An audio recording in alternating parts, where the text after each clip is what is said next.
Hallelujah. You face the realities of life as Zarephath. You accept it as Zarephath. And you act by wisdom as Zarephath. Hallelujah.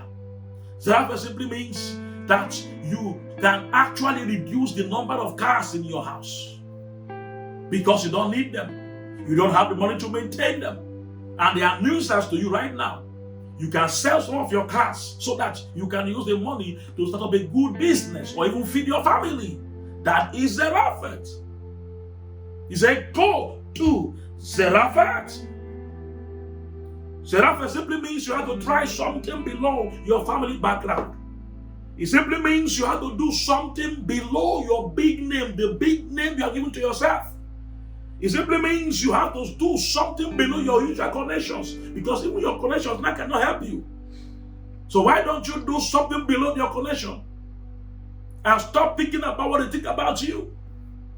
Zarephath also means that you have to begin to do something below your lofty associations. We that are in this group, we can't behave like this.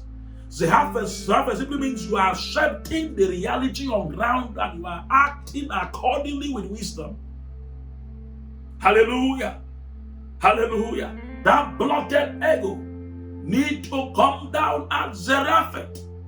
It is important to go to Zarephath so that these things can melt away. These excesses can melt away.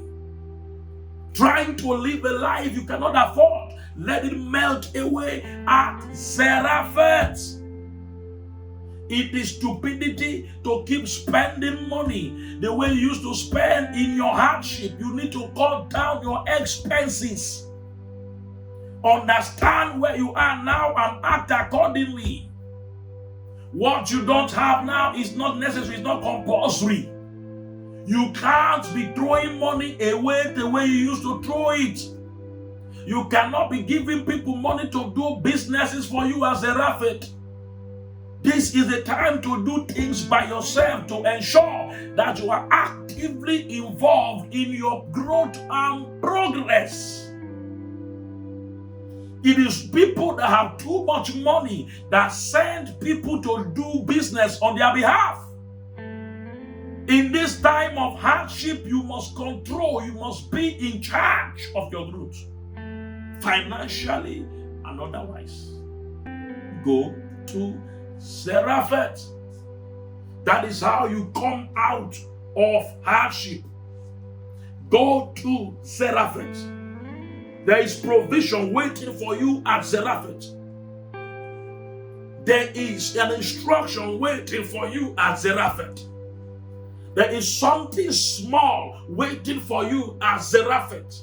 And if you embrace that small thing, you believe in that small thing. The woman has something very small to offer the prophet. The prophet did not despise what the woman had.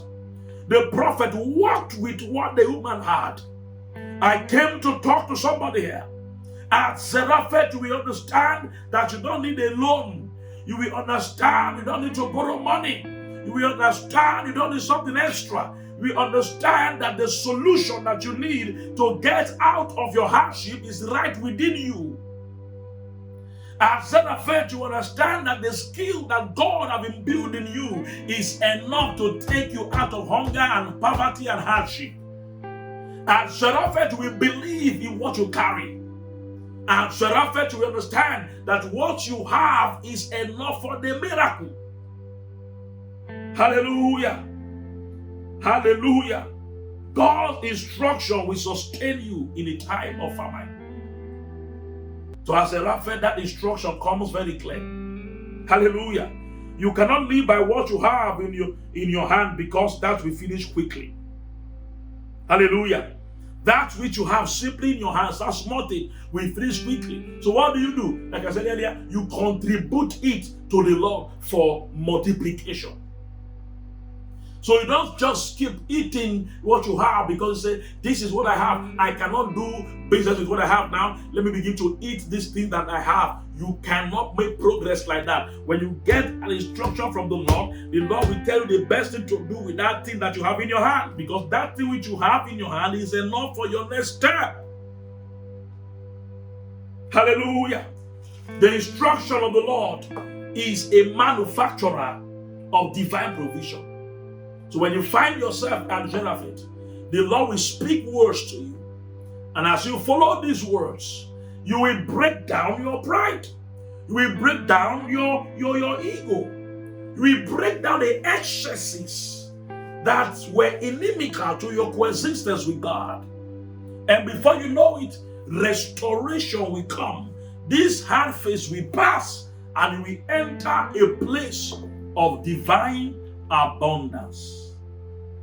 May the Lord help you in the name of Jesus. Have you listened to me? And things are hard for you. Get to Zarephath. Get to Zarephath. In your hard time, get to that smelting furnace. Don't dodge it. Humble yourself.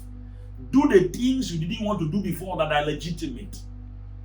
Speak truth to yourself. Live by the truth and the reality on ground. Stop running helter-skelter. Stay put. Understand where you are.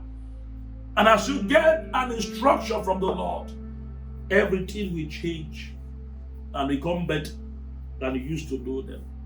As you do this, the Lord will bless you in the mighty name of Jesus.